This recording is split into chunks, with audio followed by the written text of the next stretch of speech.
Struggle আমাকে করতে হবে, এটা আমি মেনে নিয়েছি।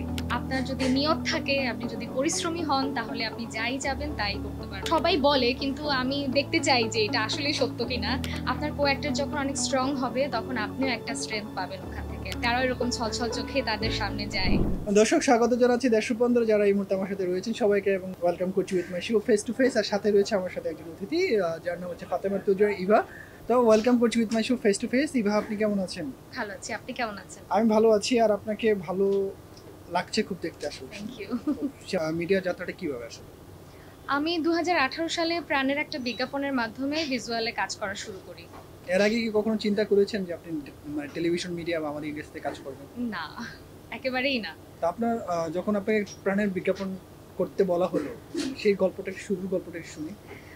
ওইটা জাস্ট এক্সপেরিয়েন্স করার জন্যই করা, যে আচ্ছা করে দেখি কেমন লাগে। যেহেতু আমি থিয়েটার করতাম, তো অভিনয় তো আমার কাজের মধ্যেই ছিল, এই জন্যই আর কি ওইটা করা। আগে কি থিয়েটার করেছেন, না তার অভিনয় শুরু করার পর থিয়েটার শুরু? না, আমি থিয়েটার করছি 2016 সাল থেকে। থিয়েটার আসার গল্পটা কেমন? মানে হঠাৎ থিয়েটারটা কেনই করতে হবে, বা কেন ইচ্ছা করলেন যে থিয়েটারটা করবেন? সেটাও আসলে কোনো প্ল্যান করে করা না।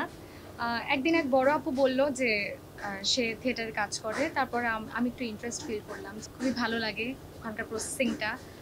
তারপরে ভালোবেসে ফেলি, তারপর আর ছাড়া হয় নাই। প্রথম বিজ্ঞাপনে কাজ করার পর অভিজ্ঞতা কেমন ছিল? ভালোই ছিল। তখন তো কিছুই বুঝতাম না, না বুঝেই কাজ করা। ক্যামেরা অ্যাঙ্গেল বুঝতাম না, কিছুই না। আমাকে জাস্ট একটা ক্যারেক্টার দেয়া হলো, আমি সেই অনুযায়ী কাজ করলাম। অনেকেই, অনেক মডেল যারা রয়েছেন তারা অনেক কষ্ট করেও আসলে টিভিসিতে কাজ করতে পারে না, সেই ক্ষেত্রে প্রথম কাজটাই আপনার টিভিসি। হ্যাঁ। তো সেই ক্ষেত্রে হচ্ছে আপনার সেই টিভিসির যাত্রাটা যখন আপনি প্রথম ক্যামেরার সামনে এসে দাঁড়ালেন, তখন আপনার কাছে কেমন মনে হলো? ওই যে বললাম, কাজটা তো আমি জানতাম না, প্রথম অভিজ্ঞতা। আমার ভয়ও লাগেনি, আবার খুব বেশি এক্সাইটেডও ছিলাম না। মিডিয়াতে কাজ করতে হলে সবাই স্ট্রাগল করে, এখানে on kind of part of আমাদের মিডিয়া। আপনার গন্তব্য যাত্রা যেটা, সেটা সঠিক যাত্রায় পৌঁছাতে হলে যে গল্পটা শুরু হয়, সেটা আসার শেষটা অনেক কঠিন, বা দেখা যায় মাঝপথ থেকেও অনেক সরে যায়। আপনার জার্নিটা কি সেরকম স্মুথ ছিল কিনা, না এখন স্ট্রাগল করে যাচ্ছেন? যেহেতু মানে গ্রামীণ ফোনে একটা বিজ্ঞাপন করা, তারপর প্রাণের একটা বিজ্ঞাপন করা, সেটা অনেক মানে স্বপ্নের, মানে অনেক মডেলের স্বপ্নের একটা জায়গা থাকে। আপনার সেই যাত্রাটা আসলে কেমন ছিল? দেখেন, শুধুমাত্র অভিনয় না, প্রত্যেকটা কাজেরই স্ট্রাগল থাকে। আপনি কর্পোরেট জব করেন, সরকারি জব করেন, যাই করেন না কেন, প্রত্যেক জায়গায় আপনার স্ট্রাগল থাকে। সো এখানেও আছে। স্ট্রাগল আমাকে করতে হবে, এটা আমি মেনে নিয়েছি, এবং এটা মেনে নিয়েই আমি যাত্রা শুরু করেছি। আচ্ছা, টিভিসি ওবিসির পর আর কি কি কাজ করেছেন? আমি সিনেমায় কাজ করেছি, তারপরে শর্ট ফিল্মে কাজ করেছি। আমার একটা শর্ট ফিল্ম হচ্ছে ফেস্টিভ্যালে অ্যাওয়ার্ড পেয়েছে। তারপর রিসেন্ট একটা ফিল্ম করেছি, যেটা মস্কো ফিল্ম ফেস্টিভ্যালে ওয়ার্ল্ড প্রিমিয়ার হবে। আপনার হচ্ছে প্রথম সিনেমা কোনটি? প্রথম সিনেমা হচ্ছে ফুল লেন্থ সিনেমা আমার হচ্ছে নির্বাণ, যেটা এবার ফেস্টিভ্যালে যাচ্ছে মস্কোতে। মস্কোতে। সিনেমায় কিভাবে সংযুক্ত হলেন?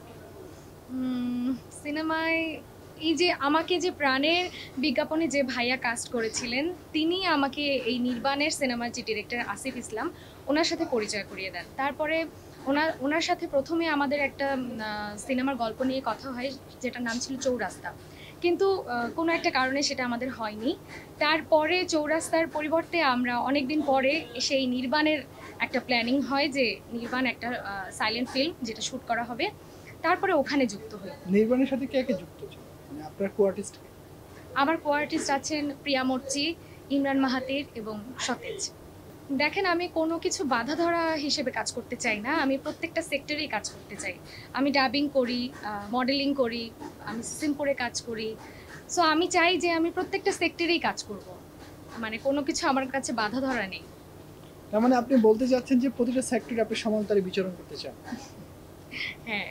আচ্ছা, আপনি সিনেমা থেকে সিনেমার যাত্রাটা, সিনেমার একটা গল্প শুনি, মানে যে নির্বাণ সিনেমাটা যেটা মস্কোতে ওয়ার্ল্ড প্রিমিয়ার হবে, গল্পটা কি শেয়ার করা যাবে? এখনই না। কেন? কারণ এটা এখনো এখানে যেহেতু শো হয়নি, তাই আমি এখনই এটা নিয়ে এটার গল্প নিয়ে কথা বলতে চাই না, কিন্তু এটার পেছনের গল্প নিয়ে কথা বলতে চাই। পিছনের গল্পটা শুনি। আমরা চারজন হচ্ছে এখানকার অ্যাক্টর, তো আমাদের চারজনের গল্পই দেখানো হয়। আমরা সিনেমার ১ মাস আগে হচ্ছে গিয়ে একটা ফ্যাক্টরিতে কাজ করা শুরু করি। ৪ জন শ্রমিকের গল্প ছিল। তো আমরা গাজীপুরে একটা ফ্যাক্টরিতে নিয়ম করে প্রতিদিন কাজ শিখতাম। একটা ট্রান্সফর্মার ফ্যাক্টরি ছিল। সেখানে আমি কাজ করেছি এবং কাজ শিখেছি। তারপরে আমরা সিনেমা শুট করেছি। সো এটা আমাদের খুব ভালো একটা জার্নি ছিল। আপনি কোন চরিত্রে নিজেকে দেখতে পছন্দ করেন? অভিনেত্রী না হচ্ছে গ্ল্যামারাস কোনো নায়িকা? না, আমি তো আসলে অ্যাক্টর। আমি অভিনয় করতে চাই। সো গ্ল্যামারাস যে সুপারস্টার বা যাই বলেন, সেটা আমি চাই না। আমি চাই আমি অভিনেত্রী হয়েই কাজ করব। অভিনয়টাই যেন থাকে আমার কাজের মধ্যে। থিয়েটারে কাজ করেছেন একরকম, অভিনয় ওইখানে তো আপনাকে অভিনয় পারফর্ম করতে হয়। হুম, টেলিভিশনে কাজ করছেন আর হচ্ছে সিনেমায় কাজ করছেন, যে অভিনয় যে তফাৎ, তা আসলে আপনার কাছে কেমন মনে হয় যে অভিনয়ের তফাৎ আসলে থিয়েটার অভিনয় আর সিনেমার অভিনয় কিরকম পার্থক্য? অবশ্যই আলাদা। ২ টা ২ মাধ্যম। মঞ্চে তো আমরা কাজ করি সরাসরি দর্শকদের সামনে।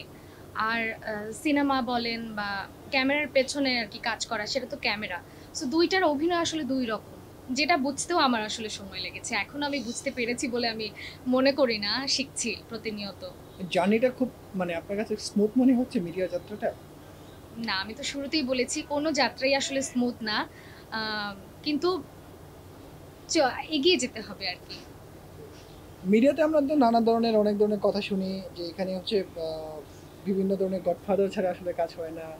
তারপর আহ, কারো মাধ্যম ছাড়া আসলে কাজ পাওয়াটা খুব কঠিন, অনেক সিন্ডিকেট মেনটেন করে কাজ করতে হচ্ছে। আপনি যদি একদমই নতুন বলা যাবে না, কারণ বেশ যেহেতু দুটো সিনেমায় কাজ করছেন আর টিভি ওবিসিতে কাজ করছেন, নতুন বলা যাবে না।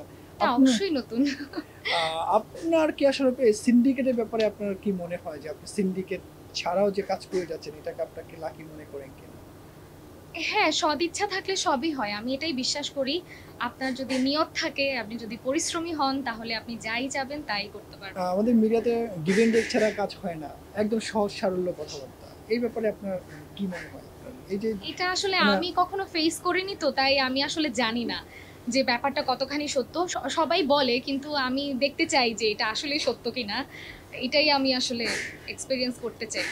নিজেকে আসলে অভিনেত্রী হিসেবে তো ভাবতে পছন্দ করেন, আপনার কি কারো আইডল আছে কিনা? হ্যাঁ, এখন আমার বাঁধন আপুর অভিনয় ভীষণ ভালো লাগে। আর একটু আগের কথা যদি বলি, হুমায়ূন ফরিদী স্যার, তার অভিনয় আমার খুব ভালো লাগে। এদের কাছাকাছি যেতে চাই আরকি। আচ্ছা, আজমিরি হক বাদন। হ্যাঁ। আচ্ছা, ওনার কোন কাজটি দেখা হয়েছে আপনার কাছে? রেহানা মারিয়াম নূর। আর আমরা এই যে মাস্টার সিনেমাটা করলাম, ওখানে তিনি ছিলেন ইউএনও চরিত্রে। ওখানে তাকে আমি সামনাসামনি কাজ করতে দেখেছি এবং আমি খুবই মুগ্ধ হয়েছি তার কাজের প্রতি। বাদনের সাথে কি আপনার স্ক্রিন শেয়ার করার অভিজ্ঞতা হয়েছে? হ্যাঁ, কেমন, মানে এজ এ কো আর্টিস্ট হিসেবে আপনাকে কেমন সাপোর্ট দিয়েছে? দারুণ। আপনার কো-অ্যাক্টর যখন অনেক স্ট্রং হবে, তখন আপনিও একটা স্ট্রেংথ পাবেন ওখান থেকে। আপনার কাজ করতে ভালো লাগবে। বর্তমান আসলে কি কি কাজ নিয়ে আসলে ব্যস্ত সময় যাচ্ছে আপনার? বর্তমানে আমি এই যে মাস্টার সিনেমাটা শেষ করে আসলাম। আর প্রাণের বিজ্ঞাপন করেছি। স্বপ্নবাড়ি যাবে করলাম। এই তো। স্বপ্ন বাড়ি যাওয়ার পর যখন আমরা সোশ্যাল মিডিয়ার হিউজ একটা রেসপন্স দেখেছি, আপনার অনুভূতিটা কেমন ছিল আসলে? দুর্দান্ত। আমি এতটাও আশা করিনি। আপনি এই পুরা এইখানে যখন আপনি কাজ করেছেন বা এখন যখন আপনাকে বলে যে আসলে আপনি সেখানে দুর্দান্ত একটা ক্যারেক্টার অভিনয় করেছেন, আপনার হাজব্যান্ড দেশের বাইরে থাকে, তার অপেক্ষায় থাকেন মানে সে ঈদে বাড়ি আসবে কিনা, যখন সে আবার ঈদে বাড়ি গ্রামে আসে, যে একটা সাসপেন্স ছিল আপনাদের। তারপর আরও অনেক নানা ধরনের গল্প থেকে আপনার কাছে কেমন মনে হলো পুরো গল্পের পেছনের গল্পটা যদি একটু শুনি এই টিভি সিরিজ? পেছনের গল্প তো আসলে এরকম স্মুথ থাকে না। আমরা পুরো প্রেক্ষাগৃহ টিম এবং আমরা আর্টিস্টরা, আমরা আমার শ্যুট ছিল ২ দিন। আমি ২ দিন দেখেছি সবাই কি পরিমাণ অক্লান্ত পরিশ্রম করেছে। কম ঘুমিয়ে, কম খেয়ে সময়টাকে কাজে লাগিয়ে কাজ করার চেষ্টা করেছে। টিমের প্রত্যেকে খুবই অ্যাক্টিভলি কাজ করেছে। সো যেটা আমরা দেখি আসলে যতটুকু গল্প ৩ মিনিটের গল্প, কিন্তু এর পেছনের জার্নিটা অনেক বড়। শুটিং এর অভিজ্ঞতা কেমন ছিল? ভালো ছিল। আমরা কাজের মধ্যে ছিলাম এবং আমার ডিরেক্টর শাহরিয়ার পলক ভাই, উনি আমাকে বিশ্বাস করেছেন। আমি তার উপর আস্থা রেখেছি। উনি যা চেয়েছেন আমি তাই দেওয়ার চেষ্টা করেছি আরকি। আপনার স্বপ্ন আসলে কোন কেন্দ্রিক? সিনেমা কেন্দ্রিক না হচ্ছে পুরো ইন্ডাস্ট্রি কেন্দ্রিক? আপনার আমার স্বপ্নটা? স্বপ্ন আসলে বড় থাকে তো, আর সিনেমা তো বড়। সো ডেফিনিটলি আমার স্বপ্ন সিনেমা, কিন্তু আমি সব ক্ষেত্রেই কাজ করতে চাই। এখন তো অনেক মানে প্রতিযোগিতা সবার, যে দেখা যাবে হচ্ছে আপনি যে চরিত্রে অভিনয় করতে যাবেন সেই চরিত্রের জন্য আরও 3-4 জন আপনার সাথে যুদ্ধ করতে হচ্ছে চরিত্রের জন্য। 3-4 জন না, অনেক সময় দেখা যায় অনেকে অডিশন দেয়, 10-12 জন এরকমও হয়।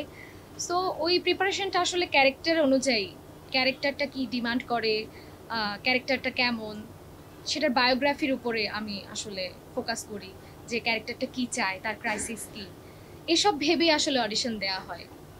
নিজের চরিত্রটা দেখেন এটার উপর ডিপেন্ডস করে না হচ্ছে গল্পের উপর নির্ভর করে আপনি কাজ করেন? গল্প চরিত্র দুইটাই আসলে মুখ্য। গল্প সুন্দর এবং চরিত্র সুন্দর, দুইটাই যদি সুন্দর হয় তখনই কাজটা আসলে ভালো হয়। যেমন আমার এই রিসেন্ট এই স্বপ্নবাড়ি যাবে বিজ্ঞাপনটা, এইটার দুইটাই ছিল একদম খুবই দারুণ। স্বপ্ন বাড়ি যাবে বিজ্ঞাপন করার আগে আপনার কি কি অডিশন দিতে হয়েছিল বা ফোন করা হয়েছিল? হ্যাঁ, আমাকে ফোন করা হয়েছিল, আমি ডিরেক্টর ভাইয়ের সাথে দেখা করেছিলাম। জিপির আমি আরও একটা কাজ করেছিলাম বিশ্বকাপে। সো এইটাতে আমার জানি না কেন আমাকে অডিশন দিতে হয়নি।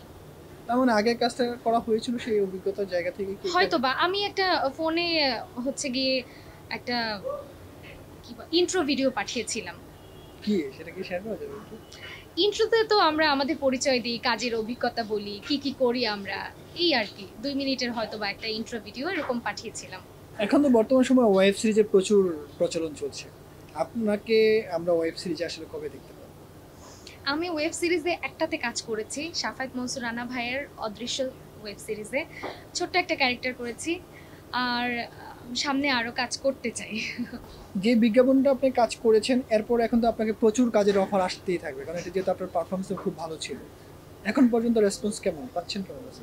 সোশ্যাল মিডিয়ার রেসপন্স খুব ভালো পাচ্ছি, এমন এমন অনেক কমেন্ট পাচ্ছি যে আমি যে এক্সপ্রেশন দিয়েছি আমার হাজব্যান্ড আসার পরে, সেরকম আসলে অনেকে প্রতিনিয়ত দিয়ে থাকে। তাদের হাজব্যান্ডরা দূরে থাকে, তারা আসার পরে আসলে তারা যখন তার পার্টনারকে দেখে, তারাও এরকম ছলছল চোখে তাদের সামনে যায়। হয়তো বা দৌড় দিয়ে আমার মতো যায়নি যেভাবে আমি বিজ্ঞাপনে গিয়েছি, কিন্তু তাদের ইনার ফিলিংটা এরকমই থাকে।